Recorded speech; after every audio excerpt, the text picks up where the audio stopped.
राष्ट्रवादी अजित पवार गटाचे मंत्री अनिल पाटील यांनी उद्धव ठाकरे आणि शरद पवार हे कधीही काँग्रेसला धोका देऊ शकतात असा दावा केला आहे।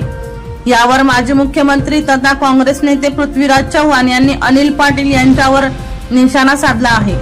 आम्ही सर्व पक्ष ताकदीने लढणार असून आमच्यात कुणी भांडण लावण्याचा प्रयत्न करू नये। महाराष्ट्राच्या जनतेला न्याय द्यायचा असेल तर ते अन्यायकारी भ्रष्ट सरकार घालवले पाहिजे। महाविकास आघाडीत मोठा भाऊ किंवा छोटा भाऊ असे काही नाही। राज्य सरकारचा जर पराभव करायचा असेल तर लोकसभा निवडणुकीच्या विजयाने कार्यकर्त्यांनी होडून जाऊ नये।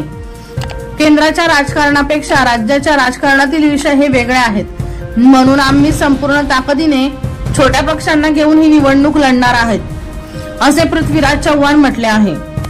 सुनील पाटील यांचा रिपोर्ट, बुलंद पोलीस टाइम्स, जळगाव।